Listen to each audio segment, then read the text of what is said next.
Bonjour à tous et bienvenue donc à cette table ronde qui porte sur la transition énergétique et le milieu des affaires ou, si on veut être un petit peu plus précis, est-ce que c'est possible de marier la recherche et le développement en matière d'écologie et d'environnement avec les affaires? Je suis, vous l'avez entendu tout à l'heure, Josée Thibault, ancienne journaliste et animatrice à Radio-Canada ainsi qu'à RDI.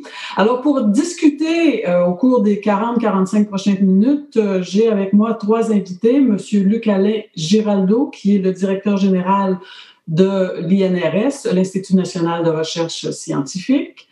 Monsieur André Saint-Pierre, qui est le directeur général de Innover.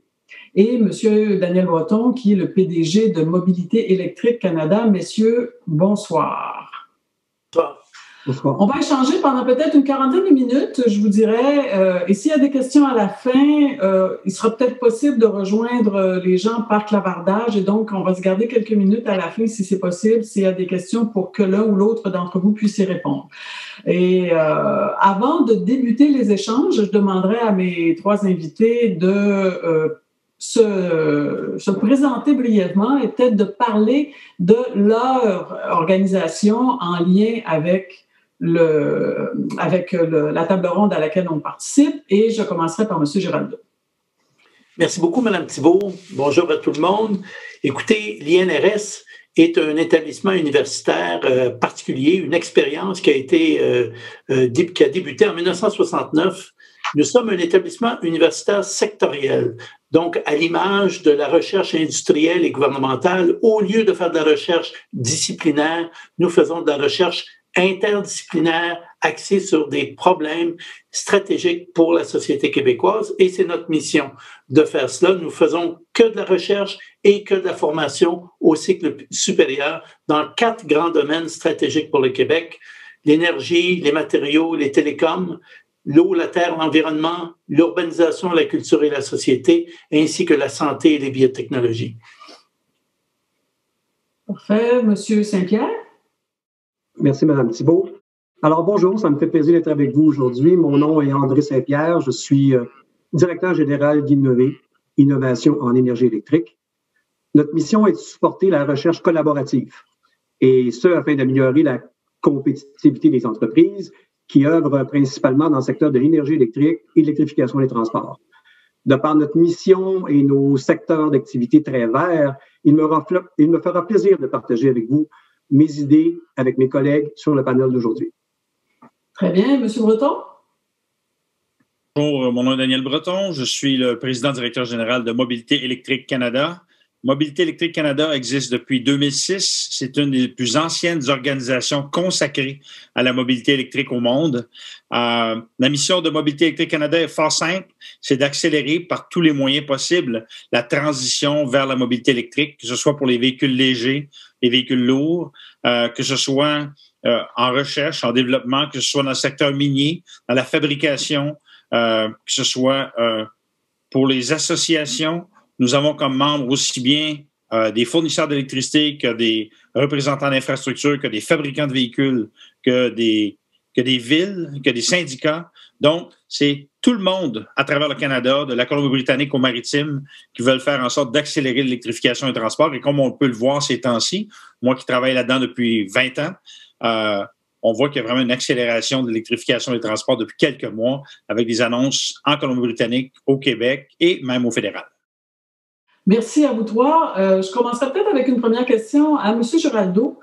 Puis la question porte tout simplement sur le mandat de cette table ronde-là. Est-ce qu'il y a mariage possible et existant déjà entre la recherche et le développement et le milieu universitaire, donc la recherche, le développement, les affaires et le milieu universitaire que vous représentez?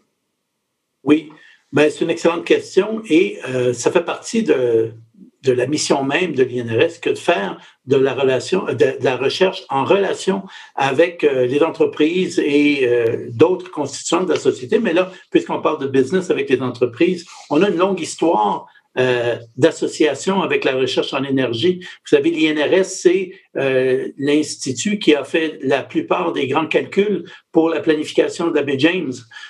C'est aussi le partenaire privilégié du Canada lorsqu'il a été le moment de créer le grand espoir, le tokamak. C'était un outil absolument extraordinaire de fusion nucléaire plutôt que de fission.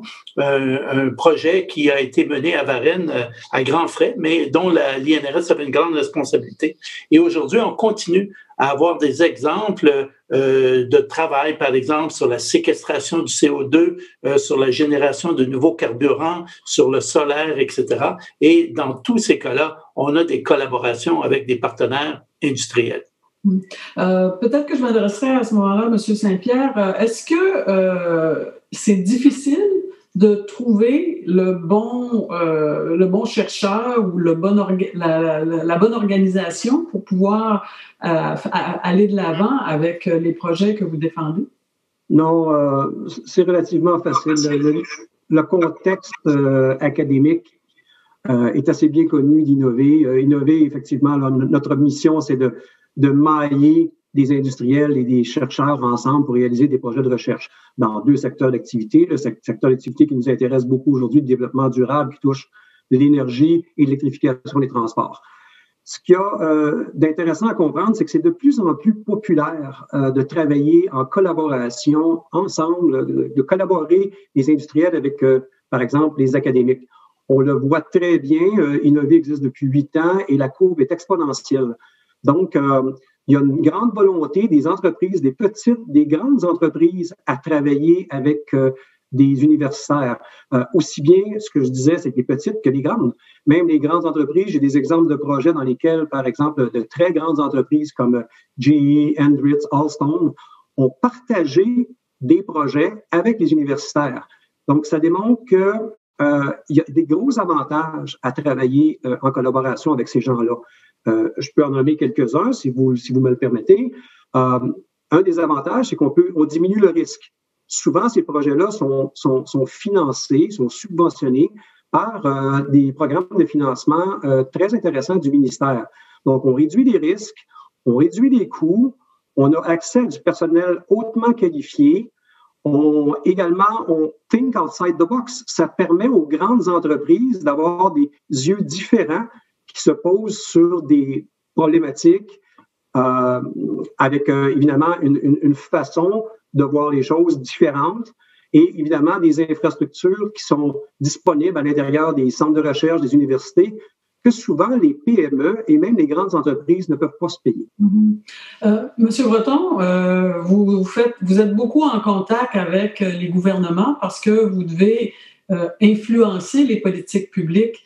Est-ce que ce que dit Monsieur Saint-Pierre, ça vous semble tout à fait dans la ligne de pensée actuelle?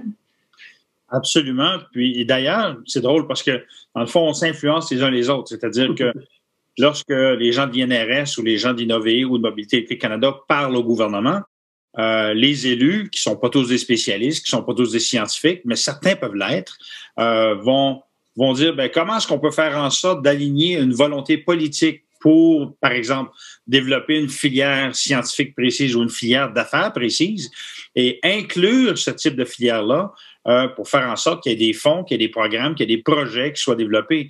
Donc, tout ça est interrelié. C'est-à-dire que les universitaires, les gens d'affaires et les gouvernements essaient de travailler en collaboration. Parfois, dans les premiers balbutiements de nouveaux projets, c'est pas toujours évident, mais à un moment donné, on finit par trouver des façons de travailler ensemble.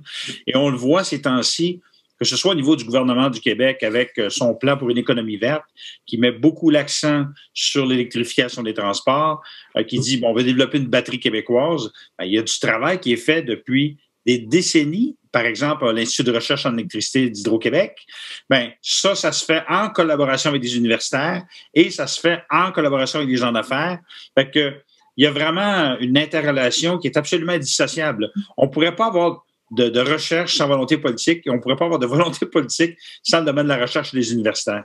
Est-ce que ce partenariat, M. Giraldo, il est recherché par les universitaires, par les chercheurs? Certainement par les chercheurs de l'INRS, oui, parce que c'est notre mission. Étant donné que notre mission n'est pas de développer simplement la connaissance disciplinaire, comme c'est le cas dans d'autres universités, la mission de l'INRS, c'est de développer des connaissances dans des domaines stratégiques pour le Québec. L'énergie, ça fait longtemps que c'est un domaine stratégique. Par exemple, au Centre Énergie, Matériaux, Télécom, qui a une longue tradition de collaboration avec l'IREC, l'Institut de recherche en électricité du Québec, surtout à l'époque du tokamak, mais encore aujourd'hui, il y a une douzaine de professeurs qui œuvrent dans le domaine, soit de l'énergie solaire, ou soit de l'hydrogène, ou soit dans les matériaux plus économiques pour le stockage de l'électricité des batteries. Et j'ai plusieurs exemples là, que je pourrais vous donner de partenariats entre des professeurs donnés et des industries, de haute technologie de la région de Montréal ou de Varennes qui travaillent pour essayer d'améliorer soit, par exemple, les caractéristiques du graphite pour les batteries, avec des entreprises comme, par exemple, Nouveau Monde Graphite et l'INRS travaillent ensemble pour essayer d'améliorer les caractéristiques même de ce graphite. Les gens de Tesla ont laissé entendre que l'avenir des batteries, c'était plus tellement le graphite, mais que la nouvelle batterie serait à base de silice. Et déjà, il y a des chercheurs à l'INRS, M. Rouet, notre professeur, qui travaille avec des entreprises québécoises comme HPQ Silicon et Apollon Solar, une institution française, pour développer des nouveaux nano-poudres de silice enrobé de carbone.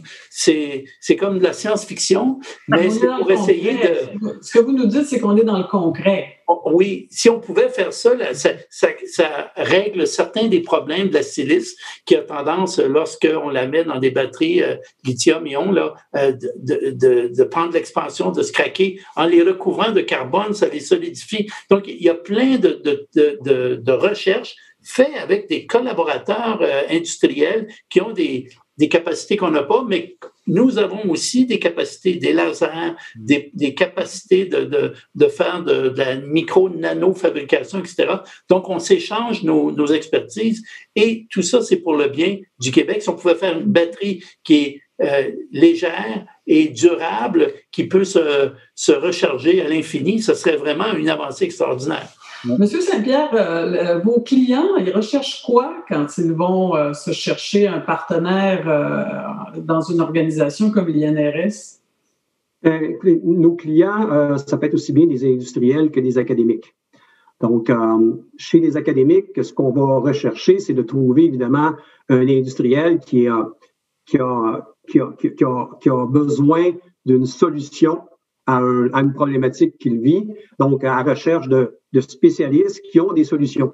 Donc, les académiques ont ces solutions-là, donc apportent aux industriels de la connaissance.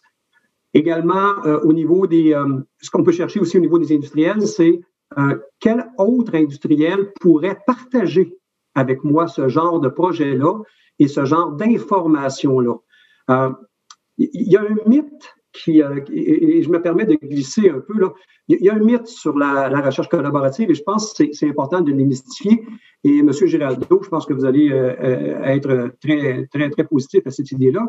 C'est que le mythe est que quand on travaille ensemble, il peut y avoir des désavantages. On peut parler de comment on va partager la propriété intellectuelle, par exemple, à travers le projet, à travers un projet collaboratif où il y a plusieurs intervenants, plusieurs industriels qui touchent le même secteur d'activité. J'ai un exemple concret et je pense que les gens aiment ça avoir un exemple concret. Un projet d'investigation de dynamique sur les régimes transitoires d'une turbine. Très technique, là. Il y a 2 universités qui ont travaillé sur ce projet-là. Il y a 2 paliers de financement gouvernemental Québec, canadien. Il y a 3 grandes sociétés qui se sont assises à la même table, Voith, GE, Andritz, 2 grands donneurs d'ordre, Hydro-Québec et EDF en France.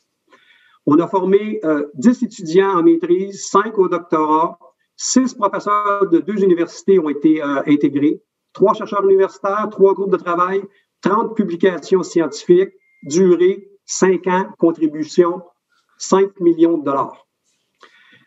Voyez-vous que on pourra se poser des questions. Comment ça se fait que 3 grands joueurs comme ça, qui ont les moyens de réaliser de la recherche collaborative, ont décidé de s'asseoir à une même table? Tout simplement parce que le data qu'ils avaient besoin était le même. Donc, le projet universitaire a permis de produire ces données-là. Et ensuite, on a nos 3 organisations qui sont parties avec de la donnée identique, mais qui ont développé des solutions spécifiques à chacune d'elles. Donc, je pense que c'est un bel exemple de comment peut se réaliser de la recherche scientifique, même avec 3 grandes entreprises où la propriété intellectuelle peut être difficile des fois à gérer. Mais ça s'est géré, si vous allez au bout de ça, ça s'est géré de manière raisonnable pour tout le monde a été satisfait, l'investissement avait été bien partagé, etc.? Tout à fait, tout à fait. Il n'y a pas eu de problématique. C'est un mythe. En tout cas, nous, on finance à date plus d'une 50aine de projets dans le domaine que je vous ai mentionné tantôt. Et je ne me souviens pas d'avoir eu une problématique importante au niveau du partage de l'API. Mm-hmm.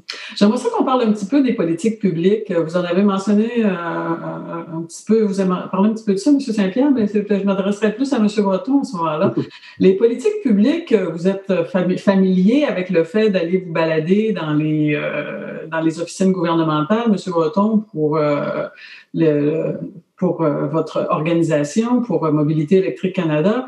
Qu'est-ce que c'est le problème, s'il y en a un, avec les politiques publiques? Est-ce que c'est la partisanerie? Est-ce que c'est le fait que quand le politicien change, l'idée peut changer, puis après ça, tout le travail qu'on a fait avant ne peut pas nécessairement se répéter après, qu'il faut toujours être en train de vendre votre expertise pour pouvoir faire le maillage? Ben, écoutez, pour ceux qui l'ignorent, j'ai déjà moi-même été en politique, j'ai déjà été ministre. Oui. J'ai été responsable d'une stratégie gouvernementale d'électrification des transports, en fait la première au Canada. Et à ce moment-là, on avait assis autour d'une grande table pour écrire notre plateforme. On avait assis des recteurs d'université, des scientifiques, des gens d'affaires pour voir comment est-ce qu'on pouvait faire en sorte de faire quelque chose de cohérent où on ne travaillait pas en silo. Lorsqu'on parle avec des gens qui sont en politique, mais qui ne sont pas des spécialistes d'un domaine donné, parce qu'un ministre peut se retrouver ministre sans venir, par exemple, ministre de la Santé qui vient nécessairement de la Santé ou ministre de l'Éducation qui vient nécessairement de l'Éducation. Ça arrive, mais pas toujours. Donc, il y a un travail d'éducation à faire auprès du ministre, de son cabinet et parfois même de certains fonctionnaires. Donc, on fait ce travail-là de bonne foi, puis en général, ça va rarement mal. En général, ça va bien. Mais là, si un ministre part, puis il y en a un autre qui arrive, puis son cabinet change, là, ça veut dire que le travail peut être à refaire. Honnêtement, je regarde ce qui se fait au niveau fédéral, au niveau de la Colombie-Britannique, au niveau du Québec. Je ne vois pas de gros enjeux. C'est-à-dire qu'il y a une volonté, que ce soit dans un parti ou dans l'autre, de faire avancer le développement durable. Ça peut se faire un peu moins vite, un peu plus vite. Je ne dirais pas que la partisanerie entre en ligne de compte. Moi, je pense que c'est surtout... on parle de décisions qui sont extrêmement importantes, qui peuvent demander un investissement en amont qui va être significatif. Je vais vous donner un exemple. On se retrouve en pleine pandémie, et COVID-19, qui fait en sorte que les gouvernements déboursent des sommes colossales pour tous les gens qui vivent des moments difficiles. Au même moment, aussi bien du côté du gouvernement fédéral que du gouvernement du Québec, ces gens-là disent on va prendre des mesures importantes pour diminuer nos émissions de gaz à effet de serre. Ça devient des décisions qui sont difficiles pour des ministres et des gens en politique de dire au même moment où on est en train de vider les coffres de l'État, on va investir parce qu'on pense à plus long terme. Eh bien, le gouvernement du Québec et le gouvernement fédéral ont eu le courage de poser ces gestes-là. Donc, je ne vois pas vraiment d'enjeu de partisanerie. Ce que je vous dirais, c'est plus dans la mise en œuvre. Des fois, ce n'est pas toujours évident parce que quand on veut faire avancer le développement durable, c'est certain qu'on bouscule un certain statu quo en recherche, dans le quotidien des gens. Et moi, je me rappelle, lorsque je vais vous faire part d'une petite anecdote, je me rappelle, on avait assis autour de cette table-là, fameuse table dans l'électrification des transports, puis j'avais dit, aux universitaires, aux recteurs d'université, aux gens d'affaires qui étaient assis autour de la table. Je dis, vous croyez tous à l'électrification des transports? Vous pensez tous que c'est important? Elle dit, oui, parfait. Je dis, combien parmi vous est venu brancher sa voiture électrique ce matin en venant à l'ETS parce qu'on était à l'ETS? La réponse était 0. Fait que j'étais le seul qui avait une voiture électrique à ce moment-là. Donc, je me disais, au-delà du langage scientifique, au-delà des ingénieurs, des scientifiques, des physiciens, etc., qui travaillent dans le domaine scientifique, il y a un aspect social puis un aspect urbanistique qui doit être évalué. Et des fois, on a tendance à penser trop en scientifique et pas assez dans l'intégration des technologies auprès du grand public. Et ça, c'est un enjeu sur lequel, chez Mobilité électrique Canada, on travaille. J'aimerais ça entendre... J'aimerais ça, effectivement, j'entendrais bien M. Giraldo là-dessus. Ouais. Je trouve ça extraordinaire comme discours. Effectivement, la COVID, on aurait pu dire que c'est un problème biologique et de santé, mais c'est un problème social, économique, culturel. Ça touche, c'est transversal. Ouais. Et ça faisait des années que les chercheurs avertissaient tout le monde que probablement que la prochaine pandémie serait probablement un coronavirus, probablement semblable au SARS qu'on avait déjà eu, etc. Mais que voulez-vous, les gouvernements fonctionnent par des priorités qui ne sont pas nécessairement celles que les scientifiques leur disent. Ben, ça fait longtemps qu'on parle du danger du réchauffement climatique et il est aussi réel que la COVID-19. Là. Donc, cette transition énergétique, elle aurait dû se faire il y a 20 ans, mais il faut la faire, là, puis c'est le temps.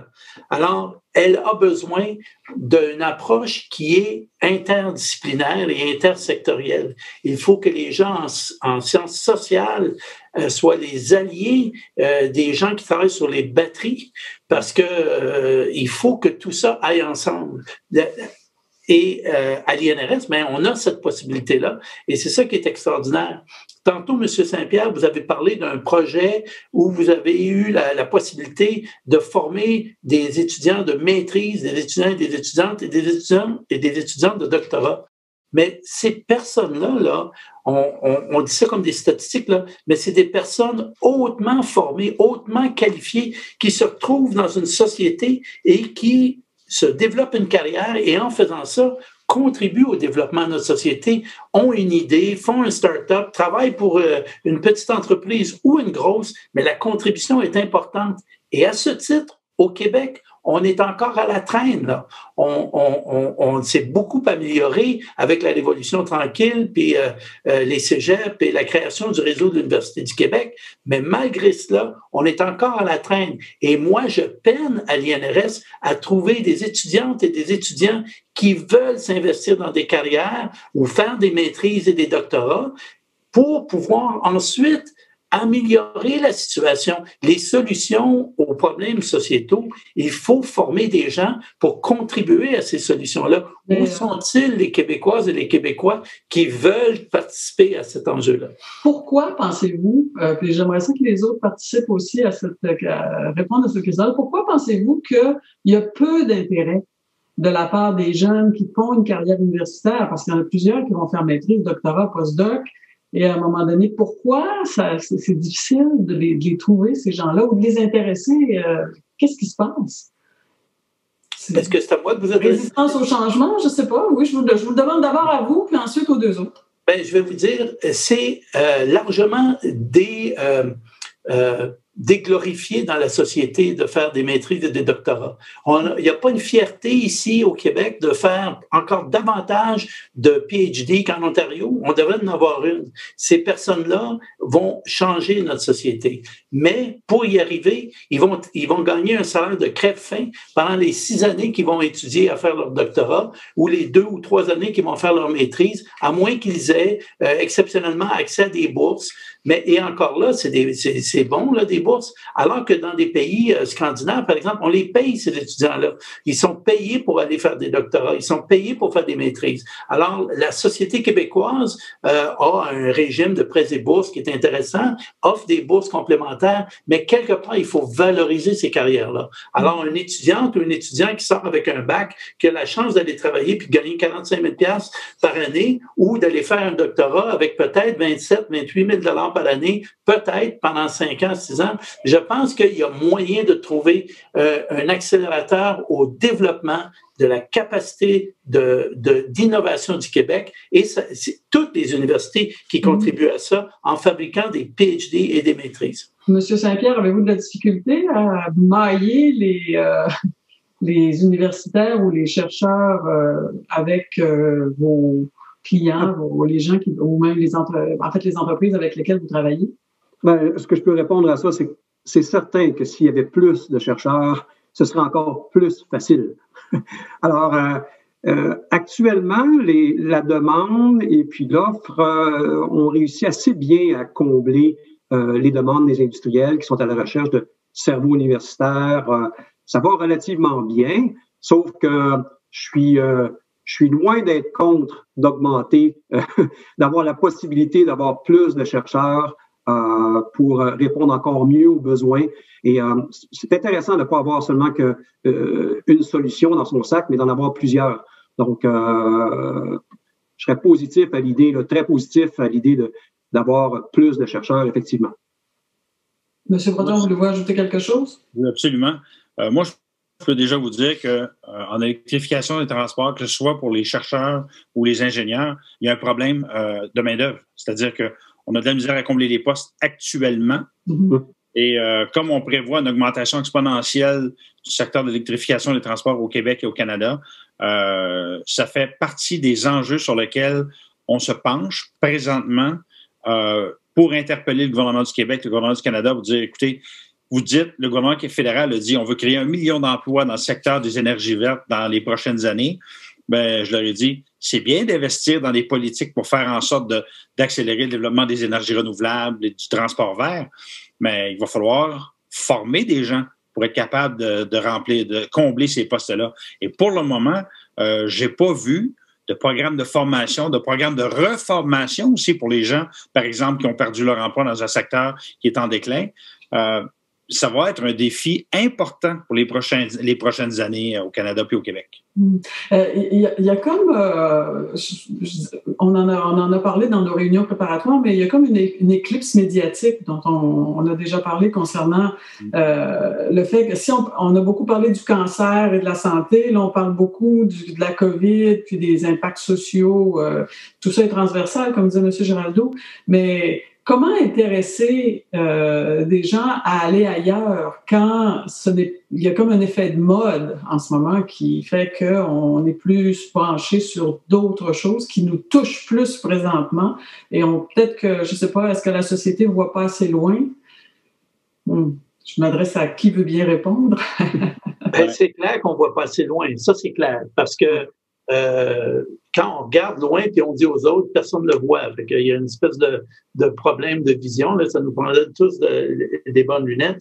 Mais je pense que les jeunes aujourd'hui sont passablement mobilisés à voir la taille des manifestations un peu partout dans le monde pour un changement, une transition énergétique pour l'abandon de l'énergie fossile. Je pense que le mouvement est tellement fort que même des gouvernements conservateurs commencent à vouloir suivre le mouvement. Donc, c'est bien qu'il y a les jeunes, eux, ils voient plus loin parce que leur avenir est beaucoup plus long que le mien. Mais ceci dit, je pense qu'il faut maintenant s'assurer que c'est pas juste un effet de mode. Et il faut pouvoir dire aux gens, à ces jeunes-là, que la solution de la transition énergétique, c'est pas juste en physique, c'est pas juste en génie, mais que c'est aussi en sciences sociales, en anthropologie, c'est aussi en art. C'est dans tous les domaines, parce que les artistes contribuent à ça aussi. Alors, il faut vraiment que les jeunes s'investissent dans la diversité des domaines parce que le problème, il est transversal et il a besoin de connaissances dans tout. Mm-hmm. Exactement. Une des questions qui revient parfois, c'est que si on commence à faire de la recherche et développement en transition énergétique, ça ne sera pas la semaine prochaine ou même le mois prochain et peut-être même pas l'année prochaine qu'on va réussir à trouver des solutions qui vont pouvoir être développées de manière intéressante pour l'industrie. Comment est-ce qu'on peut arranger ça? Est-ce qu'il y a une ouverture au fait que ça peut prendre des années et beaucoup d'investissements avant de réussir à trouver une solution à un problème donné, puis il va faut peut-être même changer d'idée à un moment donné? En fait, moi, j'aimerais répondre à cette question-là parce qu'il y a beaucoup de gens qui disent, pour le développement des énergies renouvelables, que ce soit le solaire, que ce soit l'éolien, que ce soit marématrice ou la géothermie ou l'électrification des transports, il y a beaucoup de gens qui disent, ça s'en vient bientôt. Mais la réalité, là, c'est que d'un strict point de vue technologique, il y a beaucoup de ces solutions-là qui sont déjà au point, qui sont déjà applicables, et que le problème porte plus sur la capacité d'adaptation des consommateurs, des citoyens, des entreprises. Moi, je me rappelle d'avoir fait une présentation à une entreprise que je ne nommerai pas, où je le faisais un coût total de propriété de passer à une flotte de véhicules électriques en délaissant leurs véhicules à essence. Puis je me disais, ce sont des gens d'affaires, donc de toute évidence, ils vont voir que A plus B fait C. Mais il y avait une résistance au changement malgré les chiffres noir sur blanc qu'on avait dans la démonstration qu'on faisait des coûts totaux de propriété. Ce que ça veut dire, c'est qu'il y a un facteur humain qui entre en ligne de compte. C'est-à-dire qu'au-delà de la technologie, il faut faire en sorte de convaincre les gens d'adopter ces nouvelles solutions-là, qui, des fois, peuvent demander des changements de comportement. Et c'est là que les sciences sociales, c'est là que la psychologie, la sociologie peuvent entrer en ligne de compte, parce que d'un point de vue strictement technologique, souvent, il y a beaucoup de solutions qui sont applicables dès maintenant. Est-ce que vous êtes d'accord, M. Saint-Pierre? Parce que j'imagine que les gens, lorsqu'ils commencent à faire affaire avec un chercheur qui leur dit, oui, c'est possible, on va arranger quelque chose, ils veulent avoir une réponse quand même assez rapide. Est-ce qu'on demande des échéanciers serrés? Très intéressant, votre question. Écoutez, il y a une grande différence aussi entre les grandes entreprises, les moyennes et les petites entreprises. Où on retrouve des entreprises qui ont une culture d'innovation, ils sont en meilleure position pour comprendre un cycle d'innovation. Quand on démarre un projet avec une maturité technologique très basse, on ne doit pas s'attendre à commercialiser le projet à l'intérieur de 2-3 ans. Et je reviens à votre question, José, tantôt, c'est intéressant parce que et vous avez raison qu'il y a des projets d'innovation qui ne seront pas commercialisés avant 5, 6, 7, 8 ans. OK. Mais commençons. Commençons maintenant dans 7-8 ans. Par contre, il y a d'autres projets qui sont déjà avancés, mais non commercialisés, donc une maturité technologique un peu plus grande, qui, eux, vont être dans le time to market plus près. Donc, en dedans de 2-3 ans, il va être possible de commercialiser ces innovations-là. Donc, c'est un pipeline de projets qui ont des maturités technologiques différentes, qui vont prendre un temps différent à se rendre au marché. Mais ce qu'il faut se dire, c'est commençons maintenant. Mais arrêtons de se dire qu'il y a on va regarder ce qui va arriver dans 30 ans, 35 ans. Oui, c'est bien d'avoir une visibilité, avoir une vision. Hein. On a vu le gouvernement se positionner vers des visions à très long terme. Bien d'accord, on a une vision, mais je veux m'assurer, j'aimerais m'assurer qu'avec une vision, mais des éléments concrets à court terme doivent se réaliser. J'aimerais ça qu'on parle un peu de financement. Évidemment, il y a des fonds de recherche qui permettent de s'accrocher. Mais le fonds peut modifier ses critères à un moment donné. Il peut se tarir également. Les chercheurs peuvent quitter. Il y a beaucoup d'impondérables là-dedans. Comment est-ce qu'on jongle avec tout ça? Parce que le financement, il est souvent public. Il peut être privé aussi, j'imagine. Vous saurez me le dire. Mais il est souvent public. Je vois M. Breton qui lève le doigt. En fait, c'est que les deux sont souvent liés l'un à l'autre. C'est-à-dire que pour aller chercher de l'argent privé, souvent, on va aller chercher de l'argent public et les deux vont être accrochés ensemble pour faire en sorte qu'on arrive avec des montants intéressants. Je travaille présentement sur un projet que je ne peux malheureusement pas nommer pour le moment, qui devrait être annoncé sous peu. Il y a une partie d'investissement public, une partie d'investissement privé, justement pour faire éclore ce projet. C'est sûr que le financement, c'est le nerf de la guerre de la recherche et du développement. Et une des raisons pour lesquelles on se parle aujourd'hui, c'est de faire en sorte justement que les gouvernements comprennent l'importance du soutien à l'innovation. Je pense qu'ils le comprennent, mais des fois, comment dirais-je, moi, je peux vous dire qu'au niveau du gouvernement fédéral, on sent qu'il y a un intérêt depuis quelques mois à développer une filière industrielle en électrification des transports. Ce que nous, chez Mobilité électrique Canada, on a commencé à faire avec une université, une fondation et Dunsky Energy, c'est de dire on va faire une espèce d'état des lieux, des atouts, des avantages et des faiblesses de la chaîne industrielle en électrification des transports à travers le Canada, des mines au centre de recherche jusqu'au site d'assemblage, pour voir dans quoi est-ce qu'on doit investir en innovation. C'est-à-dire que nous, on dit au gouvernement, on va dire voici ce qui se fait de bien, voici là où il y a eu des faiblesses, et là, à partir de cet état des lieux-là, on va présenter ces conclusions-là au gouvernement, que ce soit Québec, Ontario, fédéral, pour dire, voici maintenant dans quoi il faut pousser l'innovation, les investissements. Et donc, c'est là, nous, qu'on veut influencer les gouvernements pour qu'ils soutiennent la recherche et le développement. Mais dans les circonstances actuelles, est-ce qu'il n'y a pas un risque qu'une certaine part de l'argent se tarisse ou soit moins important dans les prochaines années en raison des grandes demandes qu'il y a dans d'autres secteurs que nous ne nommerons pas non plus? Pour être tout à fait honnête, en période de pandémie, je pense qu'un des mots-clés quand on parle à un gouvernement, c'est de leur parler d'emploi. C'est-à-dire que, oui, les changements climatiques, mais si on leur dit, écoutez, si on n'investit pas là-dedans, on risque de perdre beaucoup d'emplois dans les prochaines années, les prochaines décennies. Par exemple, le secteur automobile en Ontario, s'il ne prend pas le virage vers l'électrification des transports, il risque de ne plus y avoir de secteur automobile en Ontario d'ici 10 ou 15 ans. Mm-hmm. Donc, à partir du moment où tu te mets à parler des élus d'emploi futurs, d'un créneau industriel, d'un développement économique, ça, les élus le comprennent assez bien. Donc, c'est pour ça qu'à partir de ce moment-là, ils disent, OK, il faut investir là-dedans parce qu'il en va de l'avenir économique du Québec, du Canada, de l'Ontario, de la Colombie-Britannique. Fait que sous cet angle-là, c'est un discours qu'ils comprennent très bien. Là, M. Giraldo, parlez-nous de financement, justement, avec les projets de l'INRS. En fait, le financement, évidemment, c'est le nerf de la guerre parce que il faut de l'équipement, il faut payer des gens, etc. La recherche, ça coûte cher.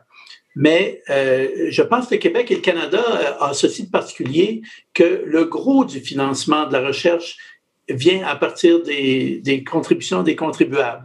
C'est le gouvernement fédéral, c'est le gouvernement provincial, les gouvernements provinciaux qui investissent en recherche beaucoup plus que l'industrie privée.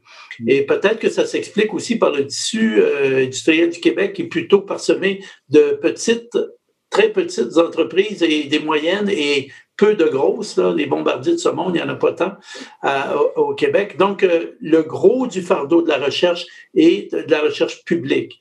Et donc, pour compenser cette lacune, les gouvernements mettent en place des projets de subvention où il y a une prime si on est capable d'aller chercher un partenaire commercial ou privé pour participer avec nous. Et donc là, ça incite les partenaires privés à investir un peu plus en recherche, à prendre une chance parce que le gouvernement vient mettre de l'argent, donc à amoindrir les risques d'une certaine façon. Mais ça, c'est un problème qui est typique du Canada et du Québec. Le gouvernement du Québec récemment a entrepris une réforme des sociétés de valorisation et il va avoir plutôt un mode de valorisation au MEI avec un innovateur en chef, M. Sirois. Et là, je pense que le gouvernement met en place justement des fonds spécialisés pour la maturation, des fonds à risque, en fait, de l'investissement à risque, qui pourrait venir aider justement à faire ce lien entre la découverte dans un centre de recherche et l'éventuelle commercialisation, valorisation. Donc, pour compenser cette espèce de manque d'implication du privé, le gouvernement met en place une structure, je pense, c'est très approprié et je le félicite pour cette initiative-là. Je pense qu'il peut juste aider pour essayer de compenser cette faiblesse dans la structure industrielle de recherche dans le Canada. Oui, M. Saint-Pierre, je vous vois lever le doigt. Oui, écoutez, je rebondis sur les propos de mon collègue. Au Québec, on est quand même bien outillé. Il y a il y a plusieurs programmes de financement qui sont très avantageux. Il y a certains projets chez nous qui en sont sortis avec 75% de financement non remboursable venant des ministères du gouvernement du Québec plus gouvernement canadien. Donc, on parle de 20% de mise de fonds d'un industriel pour aller chercher 80% de financement autre. C'est quand même impressionnant de voir cette possibilité-là. Où je vois une certaine difficulté, c'est drôle, une anecdote, moi aussi, en fin de semaine, j'étais avec mon petit bébé de quelques années et je le voyais essayer de rentrer des ronds dans un genre de forme carrée. Et il a réussi. Hein. Il a réussi à rentrer le rond dans le carré, mais ça lui a pris beaucoup d'énergie et beaucoup de temps. L'analogie que je fais, c'est que le secret, c'est de s'assurer de joindre le bon programme de financement avec le bon projet. Il faut, et là, il y a des entités, il y a des gens qui connaissent ça, et là, ça devient facile, intéressant pour l'ensemble du consortium et l'industriel et l'académique. Parce qu'il y a des programmes qui vont favoriser l'impact GES, pour favoriser, ils vont favoriser la diminution des impacts GES. Il y en a d'autres qui vont favoriser le nombre d'industriels alentour de la table. Il y en a d'autres qui vont pousser un peu plus, il y a des notions d'impact sociétal, d'économie circulaire. Donc, voyez-vous, dépendant du type de projet, il faut s'assurer d'appliquer au bon programme. Et pour ce faire, il faut se référer aux organismes comme Innover et comme d'autres qui sont en mesure... On les trouve où, ces organismes, M. Saint-Pierre? Est-ce qu'il y a un répertoire quelque part ou est-ce qu'on va au bureau du gouvernement puis on dit, moi, j'aurai un projet dans tel ou tel domaine, aidez-moi? Écoutez, dans l'écosystème, il y a différents organismes qui sont en mesure d'aiguiller les gens correctement. On va le voir avec, évidemment, Luc Sirois et son nouveau poste au niveau chef innovation. Il va se créer, et il y a des grappes industrielles aussi qui connaissent les regroupements sectoriels de recherche. Je vous dirais que les regroupements sectoriels de recherche comme le nôtre, il y en a 9 au Québec. Qui touche l'aérospatial, le médical, les bioprocédés. Donc, les regroupements sectoriels de recherche sont des endroits où on peut facilement retrouver ces informations-là. Et les regroupements sectoriels font partie de l'écosystème, tout comme les grappes et les autres associations. Il y a également les associations de développement économique. J'aimerais mettre un point là-dessus et ajouter qu'on parle beaucoup de développement technologique. Ce qu'on n'a pas parlé, parce que probablement dans la salle des gens d'affaires, qu'en est-il du développement des nouveaux modèles d'affaires aussi? Donc, il y a de l'innovation à faire dans les modèles d'affaires. Probablement que, Daniel, je te vois hocher la tête, et on le voit. On a vu Uber récemment. Et le développement de nouveaux modèles d'affaires vont faire partie aussi de la solution. Voulez-vous ajouter quelque chose, M. Breton, à quoi vous pensez en hochant de la tête comme ça? Je vais vous donner un exemple concret. C'est que la compagnie électrique Lyon, basée à Saint-Jérôme, qui fabrique des autobus scolaires et des camions électriques, il y a de plus en plus d'acheteurs de ces véhicules-là qui vont s'en servir non seulement comme véhicule pour du déplacement, mais ils vont servir des batteries la nuit pour utiliser la capacité de stockage des batteries pour être capable de gérer la demande d'électricité de l'entreprise. Fait que ça, c'est innover dans le modèle d'affaires parce qu'on dit le véhicule devient plus qu'un véhicule, ça devient une unité de stockage d'énergie. Donc ça, c'est de l'innovation dans la façon de voir les modèles d'affaires. Évidemment, on a entendu parler de Théo Taxi, comme vous savez tous, qui ne s'est pas bien passé dans la première phase, mais ça a été une expérience extrêmement intéressante. Et on voit que au fur et à mesure où la mobilité est en train de changer de paradigme, je peux donner un exemple extrêmement inspirant, c'est celui de Communauto. Je veux dire, Communauto, c'est la plus vieille entreprise d'autopartage en Amérique du Nord. alors qu'il y en a plein qui ont fait faillite. Ils ont réussi à développer un modèle d'affaires où, plutôt que de posséder une voiture, ben on va s'abonner à un service qui va faire en sorte qu'on a la voiture au besoin. Mais c'est ça, c'est que c'est pas juste de penser de façon strictement technologique, c'est de penser dans une nouvelle vision de la société. Puis je pense qu'avec la pandémie, là, ce qu'on voit, il y a plein de modèles d'affaires qui changent à vitesse grand V, que ce soit via le télétravail, les services de livraison à distance, le magasinage à distance. Écoutez, je peux vous dire qu'il y en a de l'innovation ces temps-ci qui se passe à cause de cette pandémie ou certaines qui étaient déjà en place et qui sont accélérées par la pandémie. Si on voulait faire une conclusion, on a quand même du temps, là, mais si on veut penser, est-ce qu'il y a vraiment des lacunes auxquelles il faudrait réfléchir en termes de transition énergétique versus le milieu des affaires et le maillage qui doit se faire entre les universitaires, les chercheurs et le milieu des affaires? Est-ce qu'il y a des choses auxquelles vous pensez, vous dites, ben s'il faut régler des choses, allons-y d'abord pour tel ou tel élément? Est-ce que j'ai un... Moi, je serais prêt à lancer un peu la discussion à ce sujet-là. Moi, je pense qu'il faut vraiment diversifier les possibles solutions pour la transition. Il n'y aura pas la batterie qui va régler tout. C'est plusieurs solutions. Je peux vous donner l'exemple de la géothermie. Tout le monde se fait installer des thermopompes et ça aide beaucoup à économiser. Mais le potentiel géothermique du Québec est énorme et sous-exploité. À l'INRS, on a développé une expertise en géothermie. On est capable de faire de la géothermie économique dans le Grand Nord, dans le pergélisol. Donc, on pourrait, par exemple, chauffer des serres par géothermie dans le Grand Nord québécois.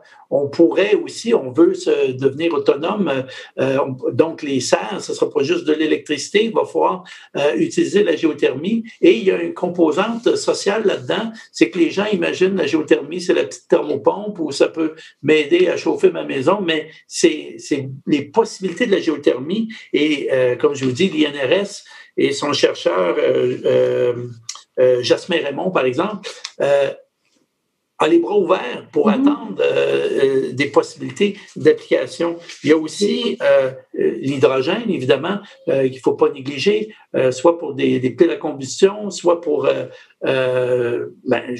comme combustible en soi. Donc, l'hydrogène, je pense qu'en ce moment, là, il y a beaucoup d'effervescence, sans jeu de mots, sur... vous dites qu'il faut avoir l'esprit ouvert. Il y a plein de solutions possibles pour la transition énergétique. Monsieur Saint-Pierre, vous avez la main levée. Oui, ce que j'ajouterais à ça, c'est qu'on parle de comment on pourrait améliorer les choses, parce qu'il y a toujours possibilité d'améliorer les choses. On n'est pas parfait, tout le monde le sait. Ce que je vois qui pourrait être amélioré, moi, de mon côté, c'est tout le volet vitrine technologique, démonstration. On a vu des annonces récentes, là, et je suis heureux d'entendre ça, de voir qu'on appuie les projets technologiques qui ont atteint une certaine maturité, à être vus par le public, à être essayés par les gens qui ont besoin de ces innovations-là. Donc, le volet démonstration, vitrine technologique, pour accélérer la commercialisation, je crois que c'est un endroit où il faut également investir. Donc, c'est vraiment d'avoir toute la chaîne d'innovation qui soit couverte par différents supports. J'aurais peut-être un petit 35-40 secondes, M. Breton, si vous voulez ajouter quelque chose. Moi, je pense que le volet éducation grand public et formation pour les futurs employés est, à mon avis, une lacune. C'est-à-dire que, comme je disais précédemment, on va avoir besoin de beaucoup de main-d'œuvre. On parle d'au-dessus de 300 000 personnes d'ici 2030 à travers le Canada dans les énergies renouvelables et les transports propres. 300 000 personnes de plus que ce qu'il y a présentement. Donc, il va falloir s'assurer qu'on soit capable de former ces gens-là et de les intéresser. Tu sais, c'est beau d'être dans la rue et de manifester contre les changements climatiques. Ça nous prend des gens dans les cours, dans les classes, que ce soit au cégep, à l'université, premier, deuxième, troisième cycle, parce qu'on va avoir besoin de beaucoup de monde. Et moi, quand je donne des conférences, régulièrement, je dis aux jeunes, si vous voulez si vous travaillez dans un emploi, vous avez l'impression de contribuer positivement à la société québécoise ou canadienne, les domaines liés aux énergies renouvelables, la transition énergétique, c'est des emplois d'avenir. En espérant que tout cela que vous avez dit et que vos collègues ont mentionné sera entendu et compris et que ça va générer du changement parce que c'est ça l'objectif. Je me permets de vous remercier tous les trois d'avoir participé à cette table ronde. Merci beaucoup. Merci.